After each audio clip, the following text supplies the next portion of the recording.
नमस्कार, ANB news में आपका स्वागत है और मैं हूं आपके साथ लोकेश चगवानी। खबरों की शुरुआत करते हैं विस्तार के साथ। अमेरिकी राष्ट्रपति डोनाल्ड ट्रंप कोरोना संक्रमित होने के बावजूद अपनी अगली पब्लिक रैली के लिए बिना मास्क के लिए निकल पड़े। व्हाइट हाउस डॉक्टरों के मुताबिक ट्रंप स्वस्थ हैं और उनकी कोविड टेस्ट जो है वह नेगेटिव आई। इसी बीच ट्रंप के निजी चिकित्सक डॉक्टर सीन कॉनले ने राष्ट्रपति की स्वास्थ्य रिपोर्ट जारी की। उन्होंने कहा कि राष्ट्रपति दूसरों के लिए संक्रामक नहीं है। आपको बता दें, ट्रंप के कोरोना वायरस पॉजिटिव पाए जाने के बाद दूसरी बहस को रद्द कर दिया गया था। कोविड से लड़ाई जीतने के बाद उनकी यह पहली रैली रही, जिसके लिए वे सोमवार को फ्लोरिडा के लिए बिना मास्क के रवाना हो गए।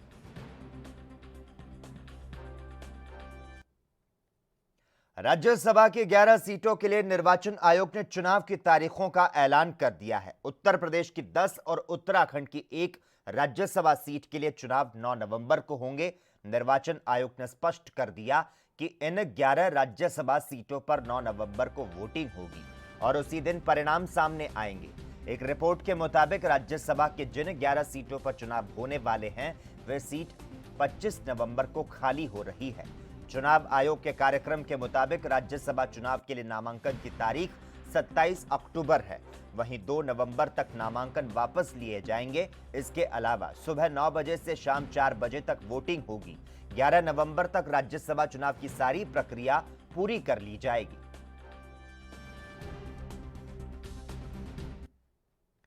उत्तर प्रदेश के गोंडा में 3 दलित बहनों पर एसिड फेंका गया। घटना बीती रात की है। तीनों बहनें नाबालिग हैं और उनका इलाज स्थानीय जिला अस्पताल में चल रहा है। बताया जा रहा है कि तीनों जब घर में सोई हुई थी तब उनके ऊपर एसिड फेंका गया। 2 बहनें मामूली रूप से घायल है, जबकि एक बहन के चेहरे पर एसिड पड़ा है। हालांकि एसिड फेंकने का कारण अज्ञात है।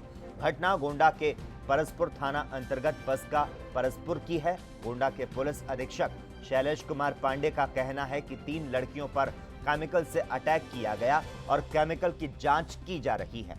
घटनास्थल पर फॉरेंसिक टीम पहुंच चुकी है। पुलिस की जांच जो है वह भी जारी है और इसके साथ ही उन्होंने बताया कि तीनों की हालत ठीक है। एक बच्ची 5 से 7% झुलस गई। अभी घटना के कारण के बारे में जानकारी नहीं मिली है। तहरीर ली जा रही है। जल्द ही जानकारी इकट्ठा करके दोषियों को गिरफ्तार किया जाएगा। अभी तक लग रहा है कि किसी परिचित ने एसिड अटैक किया है। तो वहीं एसिड विक्टिम के पिता ने कहा कि उन्हें पुलिस की कार्रवाई पर कोई भरोसा नहीं है। उन्होंने कैमरे के सामने रोते हुए कहा कि वह सुबह की घटना से अनजान है। किसी से कोई निजी दुश्मनी नहीं थी। अब तक कोई एफआईआर नहीं लिखी गई है। 3 बच्चियों के ऊपर केमिकल से अटैक हुआ है। ये केमिकल क्या है, अभी डॉक्टर्स इसकी छानबीन कर रहे हैं। जैसी जानकारी होगी आप मेडिकल रिपोर्ट में बताएंगे। इनका यहाँ इलाज चल रहा है। तीनों की स्थिति ठीक है। गवर्नमेंट हॉस्पिटल के तरफ से पूरी इलाज की व्यवस्था यहाँ पे की गई है। एक की बर्न इंजरी, जो सबसे बड़ी बच्ची है, उसकी बर्न इंजरी लगभग 30% के आसपास बताया जा रहा है। एक की 20%। यूपी के हाथरस जिले के बहुचर्चित बुलगड़ी मामले को सीबीआई ने रविवार को टेकओवर करते ही छानबीन शुरू कर दी। वहीं मृतका की मां की तबीयत बिगड़ गई है। बीपी की दिक्कत बताई जा रही है, जिसके चलते जिला अस्पताल ले जाया गया। जिला अस्पताल के सीएमएस डॉक्टर आईवी सिंह का कहना है कि मृत युवती की मां स्वस्थ है। थकावट की वजह से उनका ब्लड प्रेशर कुछ हाई था। दवा दे दी गई है। एडमिट करने की जरूरत नहीं थी। इसी कारण गांव वापस भेज दिया गया।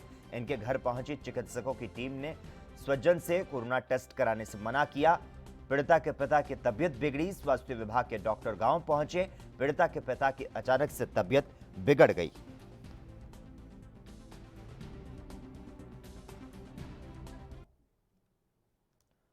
वहीं कांग्रेस प्रदेश अध्यक्ष अजय कुमार लल्लू ने हाथरस कांड पर कहा कि अगर पीड़ित पक्ष सरकार पर गंभीर आरोप लगा रहा है तो जरूर कोई बात होगी। इस मामले में अजय लल्लू ने कोर्ट का धन्यवाद किया और कहा कि कोर्ट ने इस मामले पर संज्ञान लिया है।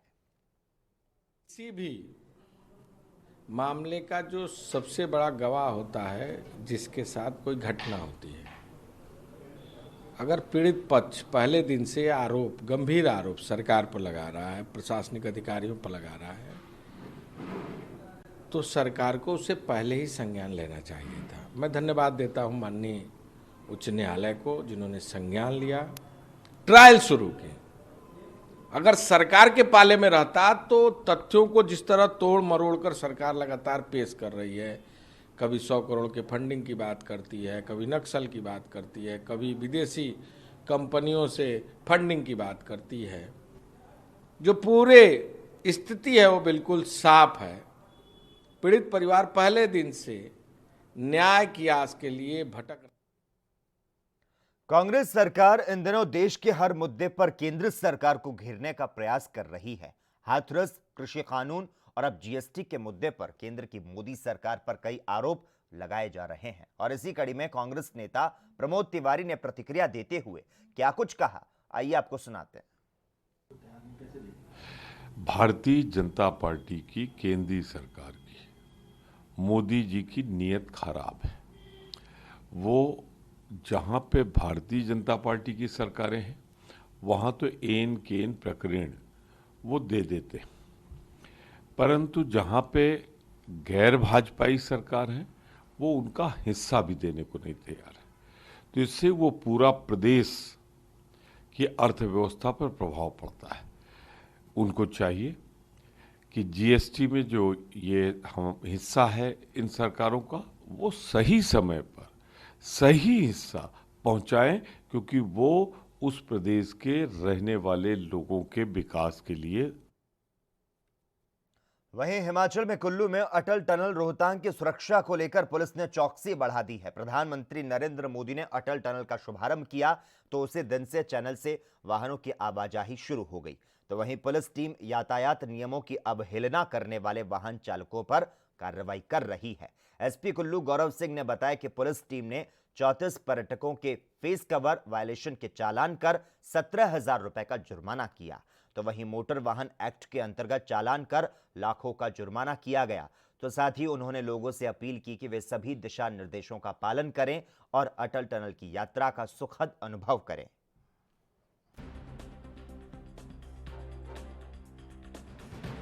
बॉर्डर रोड्स ऑर्गेनाइजेशन ने ये जिला पुलिस को कम्युनिकेट किया है कि 33 केवी की इलेक्ट्रिसिटी कनेक्टिविटी का काम लाहौल स्पीति जिला के लिए किया जा रहा है, जिसके लिए उन्होंने अटल टनल रोहतांग के क्लोजर टाइमिंग्स को डिनोट किया है। और इसमें उन्होंने जो क्लोजर टाइमिंग्स बताए हैं वो 14 अक्टूबर की तारीख से रात को 9 बजे से सुबह 6 बजे तक और दिन में एक बार 2 बजे से लेकर 3 बजे तक अटल टनल जनरल ट्रैफिक के लिए। कोरोना वायरस संकट के बीच महाराष्ट्र में एक बार फिर से राजनीतिक जंग तेज होती दिखाई दे रही है।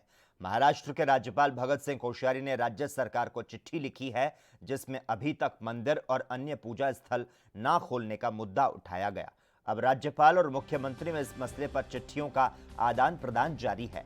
उद्धव ठाकरे ने राज्यपाल को जवाब में चिट्ठी लिखी, जिसमें उन्होंने लिखा कि महाराष्ट्र में धार्मिक स्थल खोलने की चर्चा के साथ कोरोना के बढ़ते मामलों का भी ध्यान रखना चाहिए।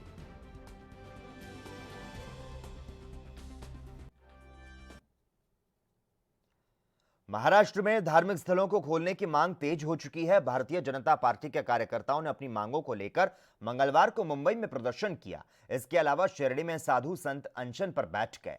तो वहीं राज्यपाल भगत सिंह कोश्यारी ने सीएम उद्धव ठाकरे को चिट्ठी लिखी। बड़ी बात है कि राज्य में मंदिर खोलने के लिए बीजेपी आक्रामक नजर आ रही है। आज पुणे के साथ कई शहरों में मंदिरों के बाहर आंदोलन किया गया। अनलॉक में कई व्यवसाय और सार्वजनिक सेवा बहाल की गई, लेकिन ऐसा होने के बाद भी राज्य सरकार ने अभी तक धार्मिक स्थल नहीं खोले। राज्य सरकार के इसी निर्णय के खिलाफ बीजेपी ने प्रदर्शन किया।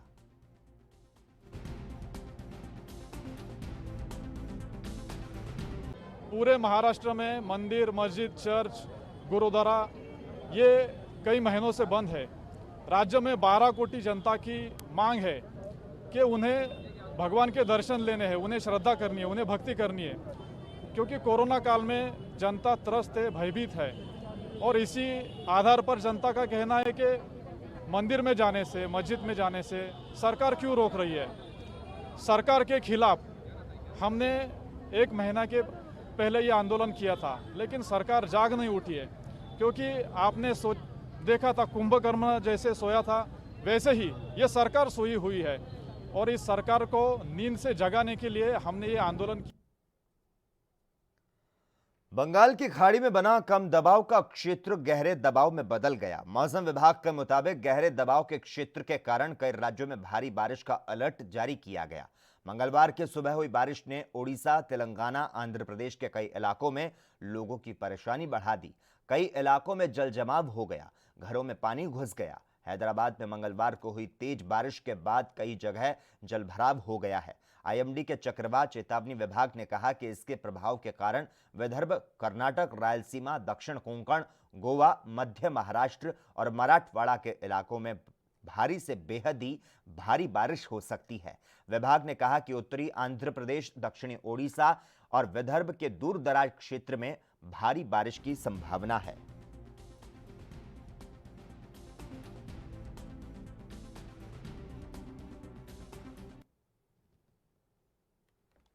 बंगाल की खाड़ी में चक्रवात के प्रभाव के कारण 2 दिनों से लगातार बारिश हो रही है और इससे विशाखापट्टनम शहर गंभीर रूप से प्रभावित हुआ है। विशाखापट्टनम में तट के किनारे तेज हवाएं चल रही है और ऐसे ही समय में एक बड़ा सा जहाज विशाखापट्टनम तेनेटी पार्क के तट पर तेज हवाओं के कारण आ फंसा। यह एक बांग्लादेशी मालवाहक जहाज है जो कि तेज हवाओं के चलते यहां के तट पर आ फंसा। तेज हवाओं के कारण विपरीत परिस्थितियों में तट पर पहुंचा 80 मीटर लंबा जहाज पार्क के पास चट्टानों में फंसा हुआ था।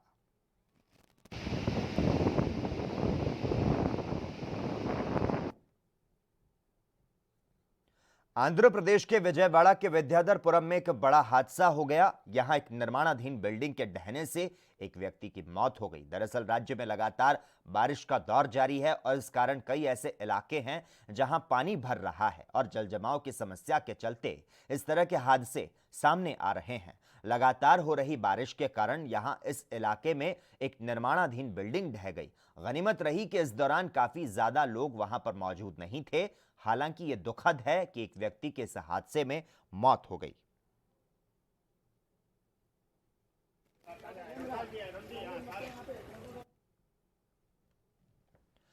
चीन के समर्थन से जम्मू कश्मीर में अनुच्छेद 370 बहाल करने के अपने बयान पर राज्य के पूर्व मुख्यमंत्री और नेशनल कॉन्फ्रेंस के मुखिया फारूक अब्दुल्ला विपक्षी दलों और हिंदूवादी संगठनों के निशाने पर आ गए। अब्दुल्ला के इस बयान के खिलाफ जम्मू से लेकर दिल्ली तक प्रदर्शन हो रहे हैं। फारूक अब्दुल्ला के इस बयान के खिलाफ जम्मू में विरोध प्रदर्शन हुए। यहां डोगरा फ्रंट ने अब्दुल्ला के खिलाफ रैली निकाली और संसद को उनके खिलाफ कार्रवाई करने की मांग की। फ्रंट के एक सदस्य ने कहा कि पूर्व मुख्यमंत्री और सांसद ने उकसाने वाला बयान दिया है। मेड इन चाइना यहां नहीं चल सकता। फ्रंट के सदस्य ने कहा कि इस बयान के लिए लोकसभा के स्पीकर को फारूक के खिलाफ कार्रवाई करनी चाहिए। भारत विरोधी बयान देने वाले लोगों को संसद में प्रवेश की अनुमति नहीं मिलनी चाहिए।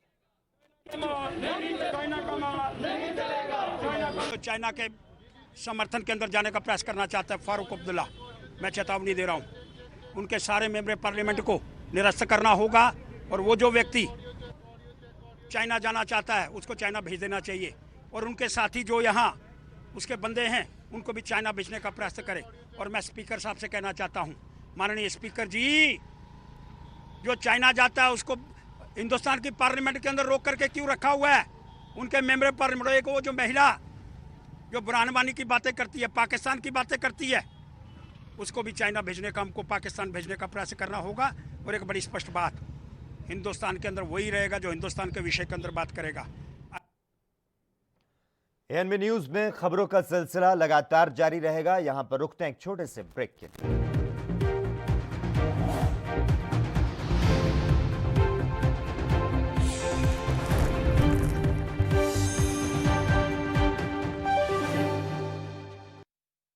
क्या आप दुबले पतले कमजोर हैं? आपकी सेहत नहीं बनती, भूख कम लगती है, वजन नहीं बढ़ता?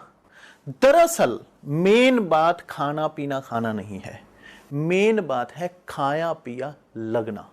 और अगर खाया पिया लगेगा ही नहीं तो सेहत बनेगी कैसे?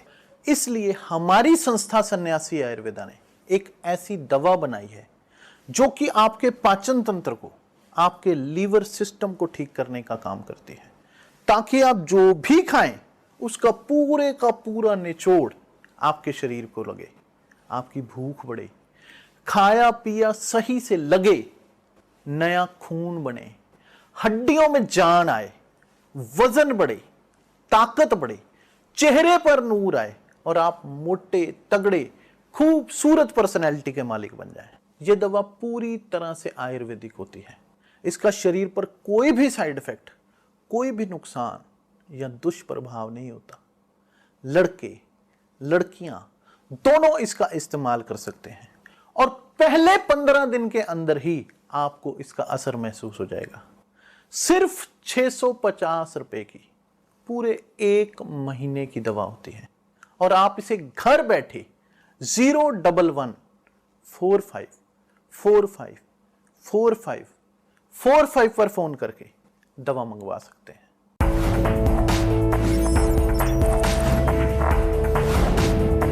कम ब्रेक और ज्यादा खबरों के साथ देखिए ANP news in channel number पर।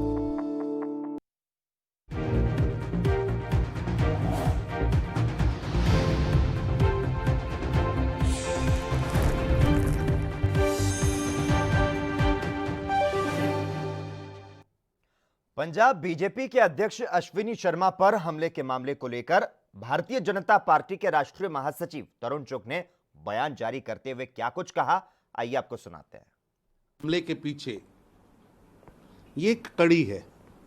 देखिए, किसान आंदोलन को बदनाम करने के लिए और किसान आंदोलन को एक हिंसक रूप देने के लिए शुरू से ही कांग्रेस पार्टी इस पर काम कर रही है। कांग्रेस पार्टी ने खुद किसान आंदोलन की डेट से पहले खुद धरना दिया कि क्रेडिट उनको मिल सके। 2 यात्राएं निकलती हैं, एक पे राहुल गांधी, एक पे सुखबीर बादल। एक भी किसान साथ में नहीं है, कॉरपोरेट के लोग साथ में बैठे हैं। 5 स्टार कल्चर दिखाया जा रहा है, बात किसान और मजदूर की जा रही। ऑर्डर जारी किए जाते हैं कैप्टन अमरिंदर सिंह की सरकार की ओर से, अधिकारी ऑर्डर जारी करते हैं। यूथ कांग्रेस के लोग अमृतसर भाजपा के कार्यालय पर हमला करते हैं, नाम लेते हैं किसान, फोटो छपती है यूथ कांग्रेस के लोगों की। टायर जला के फेंका जाता है, गेट के ऊपर आग लगा दी जाती है। उसके बाद लुधियाना कार्यालय पे हमला होता है। ये सब हमलों के बाद भी 2 ट्रैक्टर जलते हैं। नहीं है, वो किसानों की पार्टी नहीं है। किसानों के नाम पर कैप्टन अमरिंदर सिंह पंजाब सरकार राजनीति कर रही है। वो कड़ी जो अमृतसर भाजपा कार्यालय पर हमले से लेकर दिल्ली में ट्रैक्टर जलाने से पंजाब बॉर्डर पे ट्रैक्टर जलाना, ये सभी एक कड़ी का हिस्सा है। मेरे ऊपर हमला करना और कल षड्यंत्र से, धोखे से अश्विनी शर्मा जी पर जो हमला किया है वो भी उसी षड्यंत्र का हिस्सा है। देश और पंजाब का किसान इसको समझ रहा है। आपके षड्यंत्र, आपकी चालें चलने वाली नहीं। पंजाब प्रदेश बीजेपी अध्यक्ष अश्विनी शर्मा पर हमले का मामला तूल पकड़ रहा है। बीजेपी नेता पर जानलेवा हमला हुआ और इसी घटना के विरोध में बीजेपी कार्यकर्ताओं ने मोहाली में विरोध प्रदर्शन किया। डीसी कार्यालय के सामने धरना दिया गया और इस दौरान बीजेपी कार्यकर्ताओं ने पंजाब की कैप्टन सरकार पर जमकर निशाना साधा और पंजाब सरकार के खिलाफ नारेबाजी की। साडा अज हिंदुस्तान दे विच भारतीय जनता पार्टी की सरकार है और उस सरकार दे उस पार्टी के अध्यक्ष अश्विनी शर्मा जी के ऊपर जो कातलाना हमला बहुत मंदभागी घटना है। असीं डीजीपी पंजाब तो सीएम मुख्यमंत्री तो मंग करते हैं कि जो दोषी हैं उन्हें सजावां दित्तियां जाण। आज जो धरने प्रदर्शन हो रहे हैं साडे बीजेपी के घरों के क्यों हो रहे हैं? सरकार करा रही है। ये क्यों नहीं कहते लोगों ने तुसीं उत्थे जाके बैठो, दूर जाके बैठो? सीधा सीधा देख रहे हैं भी ये करा रहे हैं। जम्मू कश्मीर हाईकोर्ट ने शुक्रवार को एक ऐतिहासिक फैसला सुनाते हुए विवादास्पद रोशनी अधिनियम को असंवैधानिक घोषित कर दिया था और निर्देश दिया था कि 25,000 करोड़ रुपए की भूमि आवंटन योजना की जांच सीबीआई को हस्तांतरित कर दी जाए। इस पर अब बीजेपी नेता कविंद्र गुप्ता ने अपनी प्रतिक्रिया जाहिर की है। देखिए, इसके पीछे 2 मकसद थे। जहां तक रोशनी एक्ट लोगों के सामने लाया गया था उसमें यह कहा गया था कि बहुत देर पहले से जो कॉलोनी बस चुकी हैं और गवर्नमेंट लैंड पर हैं उनको रेगुलराइज किया जाएगा, वो अपनी तौर पर अप्लाई करें। लेकिन हुआ ऐसा नहीं। जो कुछ रसूखदार लोग थे उन्होंने बड़ी बड़ी ज़मीनें जो सैकड़ों कनाल तो उसमें काफ़ी नेशनल कॉन्फ्रेंस और कांग्रेस के पॉलिटिशियंस भी थे, उस वक्त के मिनिस्टर्स भी थे। तो इस सभी को उन्होंने इस चीज़ का फ़ायदा लिया। हालांकि जून 2016 में कुछ एमएलएज ने विधानसभा में ये सवाल उठाया था, तब के भी मेरे पास पेपर हैं कि मैंने उस वक्त डायरेक्शंस दी थी कि इस पर एक्शन किया जाए। बिहार में राष्ट्रीय जनता दल और बहुजन समाज पार्टी की सियासी अदावत का आगाज हो चुका है। लोकसभा चुनाव के पहले नेता प्रतिपक्ष तेजस्वी यादव ने लखनऊ जाकर मायावती से सहयोग समर्थन मांगा था। तालमेल के तहत बिहार में बीएसपी को एक सीट देने की बात हुई थी, लेकिन यह समझौता परवान नहीं चढ़ सका और अब विधानसभा चुनाव में दोनों दलों की शुरुआत ही दुश्मनी से हुई है। आपको बता दें, नेता प्रतिपक्ष तेजस्वी यादव ने पहले तो बीएसपी के साथ आरजेडी के तालमेल की गुंजाइश को खत्म कराया, फिर उसके बिहार प्रदेश अध्यक्ष को अपने कुनबे में शामिल कर लिया। मायावती और तेजस्वी के तल्ख रिश्ते को यूपी में समाजवादी पार्टी से बीएसपी की दोस्ती टूटने की अभिव्यक्ति माना जा रहा है। पिछले विधानसभा चुनाव में आरजेडी से अलग चुनाव लड़ने वाले एसपी ने अब की बार आरजेडी को बिना शर्त समर्थन दे रखा है।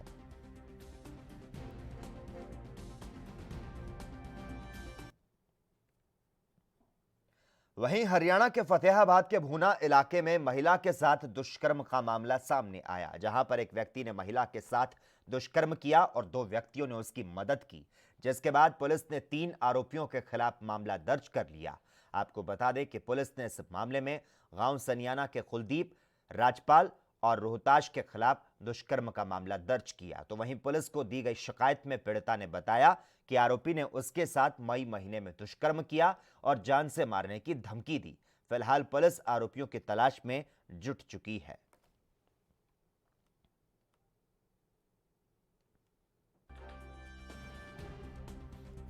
तो आपको बता दें, महिला के साथ दुष्कर्म का यह मामला है। हरियाणा के फतेहाबाद के भूना इलाके का यह मामला, जहां पर एक व्यक्ति ने महिला के साथ दुष्कर्म किया और 2 व्यक्तियों ने उसकी मदद भी की, जिसके बाद पुलिस ने 3 आरोपियों के खिलाफ मामले को दर्ज कर लिया।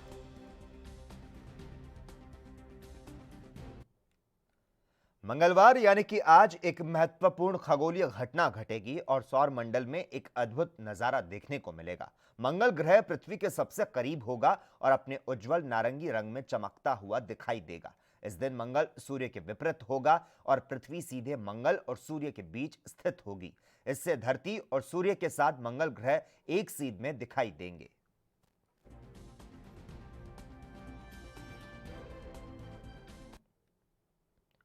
वहीं विश्व स्वास्थ्य संगठन के प्रमुख टेड्रोस ने कोरोना के खिलाफ लड़ाई में प्रयोग किए जा रहे भारत के आरोग्य सेतु ऐप की सराहना की।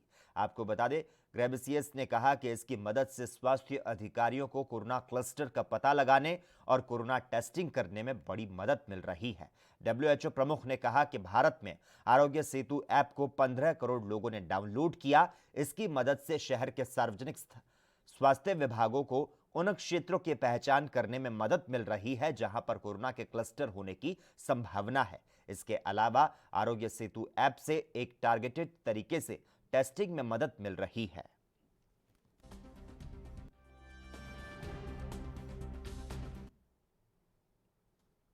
केंद्रीय स्वास्थ्य मंत्री हर्षवर्धन ने मंत्रियों के समूहों की एक बैठक में कहा कि भारत में अगले साल की शुरुआत में कोरोना वैक्सीन आने की संभावना है। स्वास्थ्य मंत्री ने कहा कि हम उम्मीद कर रहे हैं कि अगले साल की शुरुआत में हमारे पास 1 से ज्यादा स्रोतों से देश में टीका होना चाहिए। हमारे विशेषज्ञ समूह देश में वैक्सीन के वितरण को कैसे लागू करें, इसकी योजना बनाने के लिए रणनीति तैयार कर रहे हैं। जिसमें है इन दुनिया के 9 वैक्सीन कैंडिडेट्स में से 3 भारत के अंदर हैं और वो 3 भारत में जो हैं उनमें से एक फेज़ 3 के अंदर जा चुका है और 2 फेज़ 2 के एडवांस स्टेजेस में है। इन सब के आधार पर हमारे को ये उम्मीद है कि जैसे नया वर्ष प्रारंभ होगा उसके बाद कभी भी हमारे को ये वैक्सीन्स जो हैं ये देश में। वहीं छत्तीसगढ़ के प्रदेश कांग्रेस प्रभारी पीएल पुनिया कोरोना की चपेट में आ गए हैं। आपको बता दें, कांग्रेस प्रभारी के दिल्ली में कोरोना रिपोर्ट पॉजिटिव आई है। तो साथ ही पीएल पूनिया की धर्मपत्नी की भी रिपोर्ट पॉजिटिव आई। इसकी जानकारी पीएल पूनिया ने ट्वीट करते हुए दी।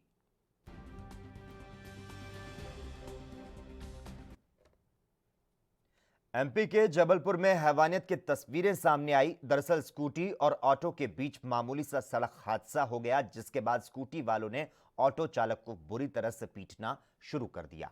इस घटना का वीडियो भी तेजी के साथ सोशल मीडिया पर वायरल हो रहा है। वीडियो को देखने के बाद लोगों के रोंगटे खड़े हो जाएंगे। आपको बता दें कि मामला थाना क्षेत्र के तहत शोभापुर का है, जहां पर प्रत्यक्षदर्शियों के मुताबिक ऑटो चालक को बेहोश होने तक बेरहमी के साथ पीटा गया। बेहोशी की हालत में लोहे की सेटिंग प्लेटों से उस पर हमला किया गया। उसके बाद बाइक पर उल्टा लादकर हमलावर उसे थाने तक ले जाने के लिए रवाना हुए। हालांकि वीडियो पर नजर पड़ते ही पुलिस अधीक्षक सिद्धार्थ ने हमलावरों के खिलाफ कार्रवाई के निर्देश दे दिए।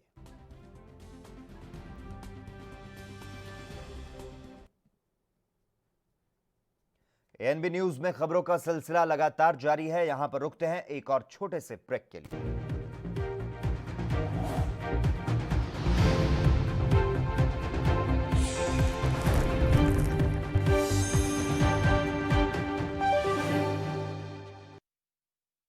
क्या आप दुबले पतले कमजोर हैं, आपकी सेहत नहीं बनती, भूख कम लगती है, वजन नहीं बढ़ता? दरअसल मेन बात खाना पीना खाना नहीं है, मेन बात है खाया पिया लगना। और अगर खाया पिया लगेगा ही नहीं तो सेहत बनेगी कैसे? इसलिए हमारी संस्था सन्यासी आयुर्वेदा ने एक ऐसी दवा बनाई है जो कि आपके पाचन तंत्र को, आपके लीवर सिस्टम को ठीक करने का काम करती है, ताकि आप जो भी खाएं उसका पूरे का पूरा निचोड़ आपके शरीर को लगे, आपकी भूख बढ़े, खाया पिया सही से लगे, नया खून बने, हड्डियों में जान आए, वजन बढ़े, ताकत बढ़े, चेहरे पर नूर आए और आप मोटे तगड़े खूबसूरत पर्सनैलिटी के मालिक बन जाएं। यह दवा पूरी तरह से आयुर्वेदिक होती है। इसका शरीर पर कोई भी साइड इफेक्ट, कोई भी नुकसान या दुष्प्रभाव नहीं होता। लड़के लड़कियां दोनों इसका इस्तेमाल कर सकते हैं और पहले 15 दिन के अंदर ही आपको इसका असर महसूस हो जाएगा। सिर्फ 650 रुपए की पूरे 1 महीने की दवा होती है और आप इसे घर बैठे 01145454545 पर फोन करके दवा मंगवा सकते हैं। सबसे अलग अंदाज, हम बनेंगे आपकी आवाज, सवालों की धार, खबरों की बौछार, सिर्फ मेरे साथ एएनबी न्यूज पर।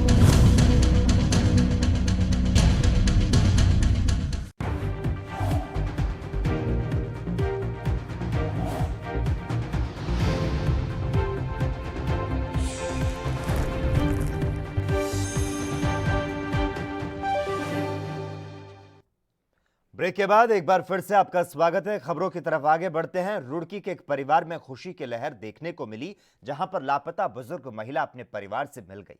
दरअसल 15 साल पहले रुड़की के सुनहरा गांव स्थित नई बस्ती के रहने वाली बाला देवी संदिग्ध परिस्थितियों में लापता हो गई थी, जिसकी काफी तलाश करने के बावजूद भी कुछ पता नहीं चल पाया था। बताया जा रहा है कि बुजुर्ग महिला दिमागी रूप से बीमार थी। वहीं सहारनपुर रेलवे स्टेशन से रुड़की के लिए आ रही थी, तभी किसी और ट्रेन में बैठने के कारण वह चेन्नई पहुंच गई। इस दौरान पता चला कि महिला को चेन्नई के एक सरकारी अस्पताल में भर्ती कराया गया। वहीं सूचना मिलते ही एनजीओ और हेल्थ संस्थान ने महिला को उनके परिजनों से मिलवाया, जिसके बाद परिजनों ने उनका आभार व्यक्त किया। जी हमारी सास है, ये न हो गए 15 साल गए हुए को, तो इनकी हमने वो करी तो पता नहीं, हाँ कोई पता नहीं चला। तो बहुत काफ़ी साल से, फिर 15 साल से बाद में पता चला, तो ये फिर बाहर चली गई, यहाँ से कोई वो नहीं मिला। तो फिर क्या कहे, हमने ढूंढ ढांड कोई करा, कोई वो नहीं हुआ। तो फिर इसका अपने आप पता चला, ये किसी ने फ़ोन करा, अजी करी कर बात है मेरे माई का, तो उधर से फ़ोन करा यहाँ पर। तो मैंने कहा, वो कह लगे थारी बुआ या कौन है? मैंने कहा हमारी तो बुआ नहीं है कोई। फिर उधर बोला, अगर क्या कहे सास ने कोई होर होगी, मगर नहीं, मगर हाँ, फिर अब हमने फोटो मंगाया उनको, इधर से वो करके सारा इधर से वो करके पहुँचा दिया उधर, तो उन्होंने फोटो पहुँचाया, हमने पहुँचा लिया। ट्रस्टी हूँ। मैंने बालाजी के परिवार का पता लगाकर उनको उनके परिवार वालों से पुनर्मिलन करवाया है। बालाजी, जो कि वर्ष 2008 में अपने घर से लापता हुई थी, को 8 दिसंबर 2011 को इनकी असहाय स्थिति में चेन्नई के सरकारी संस्थान इंस्टीट्यूट ऑफ मेंटल हेल्थ में भर्ती कराया गया। इस संस्थान के अथक प्रयास के बावजूद इनके परिवार का पता नहीं लगाया जा सका। इस संस्थान ने हमारे एनजीओ एस्पायरिंग लाइफ्स को इसी साल 28 मई को संपर्क किया और एक दिन के अंदर यानी 29 मई को मैंने इनके परिवार का पता लगा लिया और इसी दिन इनके परिवार वालों को इस शुभ समाचार से। उधर उत्तर प्रदेश के बरेली में बहरोली गांव में घरेलू कलह के चलते अधिवक्ता ने अपने मां बाप दोनों को गोली मार दी। दरअसल यह मामला जमीनी विवाद का था, जिसके चलते युवक ने इस वारदात को अंजाम दिया। वहीं मामले की सूचना पर पुलिस मौके पर पहुंची और मौका मुआयना किया। पुलिस ने मामला दर्ज किया और आगे की कार्रवाई में जुट चुकी है। सर, मीरगंज के ग्राम बहरोली में डबल मर्डर हुआ है सर, क्या कहना है आपका? थाना मीरगंज के अंतर्गत एक गांव पड़ता है। इसमें एक बुजुर्ग दंपत्ति हैं, रिटायर्ड हैं। उनकी उम्र लगभग 76 साल और 70 साल की है, पति पत्नी की। इन्हीं के बेटे के द्वारा जो दुर्वेश हैं, इनके द्वारा इनकी हत्या गोली मारकर कर दी गई है और ये संपत्ति विवाद प्रथम दृष्टया इसमें नज़र आ रहा है और जो मृतक दंपत्ति उन्हीं के एक बेटे की तहरीर पर मुकदमा पंजीकृत। तो उत्तर प्रदेश के बरेली का यह मामला, जहां पर बहरोली गांव में घरेलू कलह के चलते अधिवक्ता ने अपने मां बाप को गोली मार दी। यह मामला जमीनी विवाद का बताया जा रहा है, जिसके चलते युवक ने इस वारदात को अंजाम दिया। तो वहीं मामले की सूचना पर पुलिस मौके पर पहुंच गई और मौका मुआयना किया। वहीं आपको यह भी बता दें कि पुलिस ने इस मामले में मामला दर्ज कर लिया है और आगे जो कार्रवाई है उसमें अब निरंतर जुट चुकी है। तो गोली मारकर माता पिता की हत्या का यह मामला है। यह मामला घरेलू कलह का बताया जा रहा है। उधर पंजाब के बरनाला के भारतीय किसान यूनियन का हल्ला बोल देखने को मिला, जहां पर बिजली कटौती की समस्या को लेकर किसानों के मुख्य बिजली ग्रिड का घेराव किया गया और इस दौरान किसानों का यह आरोप है कि पंजाब सरकार कोयला खत्म होने की कमी बताकर इमरजेंसी की बात कर गुमराह करने की कोशिश करने में लगी है।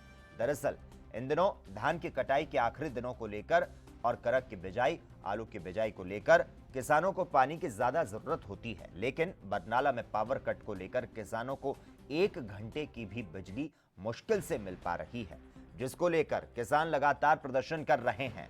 तो वहीं किसानों ने सरकार को अल्टीमेटम दिया कि यह धरना प्रदर्शन लगातार जारी रहेगा जब तक कि केंद्र सरकार की तरफ से जारी कृषि कानून को रद्द नहीं करते और साथ ही बिजली की समस्या का हल नहीं करते।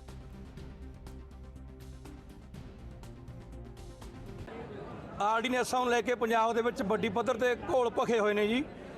ਜਿਹੜੀ ਸਾਨੂੰ ਪਤਾ ਲੱਗਿਆ ਵੀ ਸਾਡੀ ਸਪਲਾਈ ਖੇਤਾਂ ਦੇ ਵਿੱਚ ਨਹੀਂ ਆ ਰਹੀ, ਅਸੀਂ ਲਗਾਤਾਰ 2-3 ਦਿਨਾਂ ਤੋਂ ਸੰਪਰਕ ਕਰਦੇ ਆ ਰਹੇ ਹਾਂ ਇੱਥੋਂ ਦੇ ਅਧਿਕਾਰੀਆਂ ਨਾਲ।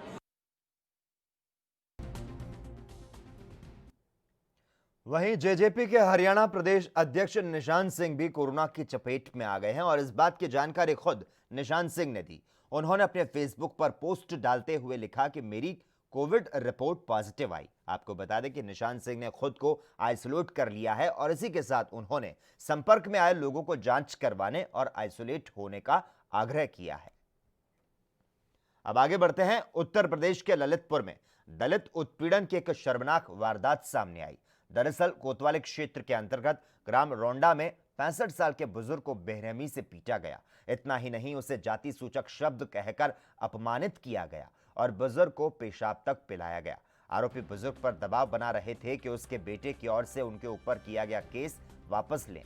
आपको बता दें, ये पूरा मामला रोंडा गांव का है। यहां पर रहने वाले अमर और चौवा कोतवाली पुलिस को दी गई तहरीर में बताया गया कि 11 अक्टूबर की शाम 7:30 बजे गांव के ही हनुमंत अहिरवार की दुकान से बीड़ी खरीदने गए थे और उसी दौरान वहां गांव के सोनू यादव, नरेंद्र उर्फ छोटू ने उनके साथ मारपीट की। कुल्हाड़ी मारी, फिर हमारे ससुर देखने के लिए आए तो आज हमारे ससुर को कुल्हाड़ी मारी और लाठी मारे। बहुत मुँह पे आ रहे थे, कह रहे थे कि मुँह को नहीं, हम तुम्हें बहुत जान से खत्म कर दे। 4-5 दिन पहला हमने सुनी साहब सो हम भगत आए हमने चलो गांव बस्ती में की सरकार से की हैं कोई नहीं सुनी साहब, कोई नहीं सुनी साहब। आप जानो आपका काम जाने। द्वारा कुछ ग्रामीणों के साथ मारपीट की गई, जैसे ही पुलिस को सूचना मिली एफआईआर दर्ज की गई है। इसमें तत्काल अभियुक्त को गिरफ्तार किया गया है और बाकी जो एक अन्य है उसकी भी गिरफ्तारी की हमारी टीमें दबिश दे रही हैं। कठोर कार्रवाई हम लोग करेंगे और किसी तरह। उत्तर प्रदेश के हापुड़ में गौ तस्करों और पुलिस पे मुठभेड़ हुई और इस दौरान इंस्पेक्टर धर्मेंद्र सिंह पर गौ तस्कर ने गोली चलाई। हालांकि बुलेट प्रूफ जैकेट में गोली लगने से इंस्पेक्टर धर्मेंद्र सिंह बाल बाल बच गए। आपको बता दें, वांछित चल रहे 12,000 के इनामी गौ तस्कर को गोली लगी और इस दौरान पुलिस ने तमंचा और कारतूस बरामद कर लिए, जिसके बाद पुलिस ने मामला दर्ज कर आगे की कार्रवाई को शुरू कर दिया है।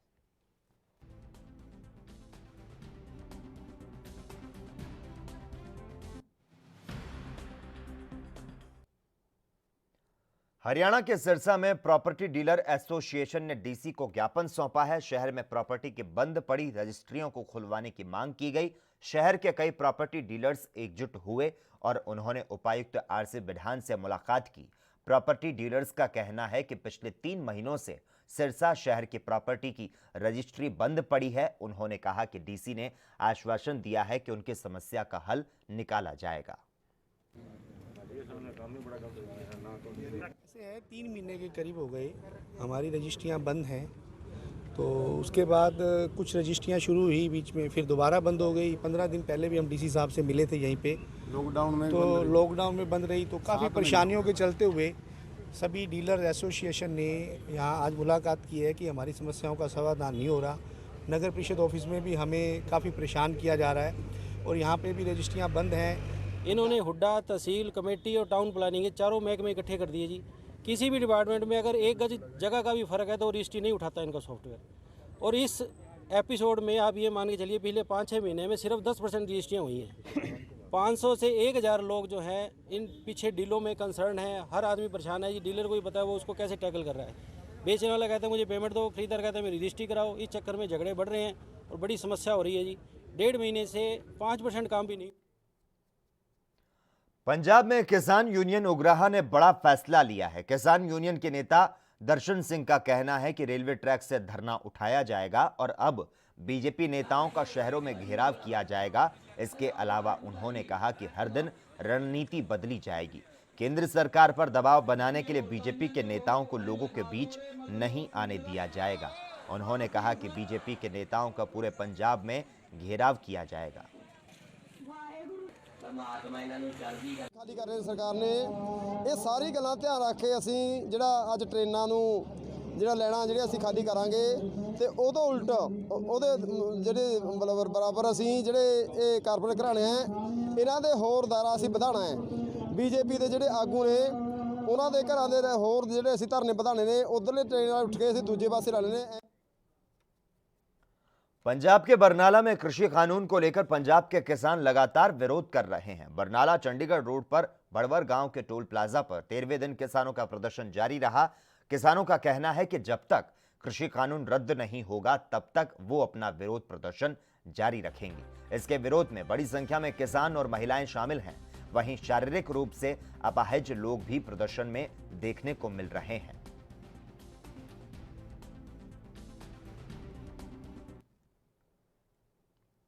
चुनाव में गड़बड़ी फैलाने की आशंका को लेकर महज 11 साल के बच्चे से बिहार की दरभंगा पुलिस इतना डर गई कि उसे न सिर्फ 107 का नोटिस थमा दिया बल्कि उसे थाने बुलाकर 50,000 के बंद पत्र भी भरवाया। मामले की गंभीरता को देखते हुए अब दरभंगा के एसएसपी बाबूराम ने हैरानी जताई और कहा कि दोषी पुलिस वालों के खिलाफ जांच करवाई जाएगी। आपको बता दें, जानकारी के मुताबिक ये पूरा मामला दरभंगा के बहादुरपुर थाने का है, जहां पर राय साहब पोखर निवासी एक 4th क्लास के बच्चे को पुलिस ने चुनाव में गड़बड़ी फैलाने की आशंका पर 107 का नोटिस दे दिया। नोटिस मिलते ही पूरा परिवार सख्ते में आ गया। बच्चा खुद नोटिस लेकर थाने पहुंचा, लेकिन न तो बच्चे की फरियाद सुनी गई, न ही बच्चे के माता पिता की कोई बात सुनी गई। वहीं बच्चे को थाने पर पुलिस की मौजूदगी में 5,000 का बॉन्ड भरना पड़ा। तब जाकर बच्चे को राहत मिली और वो अपने घर जा सका। पूरी घटना के बाद बच्चे का परिवार पुलिस की इस कार्रवाई से न सिर्फ परेशान दिखाई दिया बल्कि पुलिस की ऐसी कार्रवाई पर सवाल भी खड़े किए। पता नहीं कुछ नोटिस आया हम लोग को, हम लोग पिताजी और सबको आए हैं थाना पे। क्या है पता नहीं क्या है, क्योंकि नोटिस आया था। नोटिस में कहा कि कुछ जुर्म के लिए हम लोग को बुलाया गया है यहाँ। ये आज ही सूचना प्राप्त हुई है कि बहादुरपुर थाना के द्वारा जो असामाजिक तत्वों की सूची निरोधात्मक कार्रवाई के लिए समर्पित की गई है, उसमें एक क्लास 4 में पढ़ने वाले एक बच्चे का नाम भी है। तो इसकी हम लोग जांच करा रहे हैं और अगर ये बात सही पाई जाएगी तो संबंधित एसएचओ की जिम्मेदारी तय की जाएगी और उसमें कड़ी अनुशासनिक कार्रवाई की जाएगी। हरियाणा के फरीदाबाद में दोस्त की पिटाई से मौत का मामला सामने आया। जानकारी के मुताबिक मामला बीते 9 अक्टूबर का है, जब नचोली गांव से पार्टी के दौरान 4 दोस्तों में मामूली कहासुनी के बाद एक दोस्त की लाठी डंडों से पिटाई कर डाली गई, जिससे उसकी मौके पर ही मौत हो गई। जैसे ही चारों दोस्तों ने देखा कि उसकी मौत हो गई है, जिसके बाद से वो फरार हो गए, तो वहीं पुलिस ने कड़ी मशक्कत के बाद आरोपियों को गिरफ्तार कर लिया। इस घटना की वारदात जिसने भी सुनी है वो सन्न रह गया।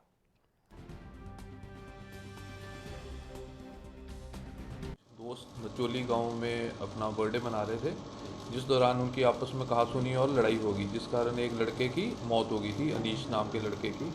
तो कल पुलिस ने काफ़ी तत्परता दिखाते हुए 4 जो मुलजिमों को उसमें गिरफ्तार कर लिया है, मनुईश, अशोक, अश्विनी और मुकेश को। इसमें मुकेश के खिलाफ 4 आपराधिक मुकदमे पहले भी दर्ज हैं। फैमिली बैकग्राउंड तो गांव से ही थे, ये खेड़ी कला जिससे हैं और अपना फरीदपुर गांव से हैं। पंजाब के बरनाला रोड के शहीद भगत सिंह खेल स्टेडियम में 3 कृषि कानूनों के खिलाफ किसानों का धरना प्रदर्शन किया गया। किसानों के आंदोलन को समर्थन देने वालों की संख्या दिन प्रतिदिन बढ़ती जा रही है। प्रदेश भर से अलग अलग संगठन धरना स्थल पर पहुंचकर समर्थन देने में जुटे हैं। बिनेड़ खाप के सदस्य सिरसा पहुंचे और धरना किसानों को समर्थन दिया। 3 कृषि कानूनों के विरोध में किसानों ने सरकार के खिलाफ जमकर नारेबाजी की। प्रदर्शनकारियों ने उप मुख्यमंत्री दुष्यंत चौटाला और कैबिनेट मंत्री चौधरी रणजीत सिंह चौटाला का इस्तीफा मांगा। उनका कहना है कि जब तक सरकार तीनों कानूनों को वापस नहीं लेती, ये आंदोलन लगातार जारी रहेगा।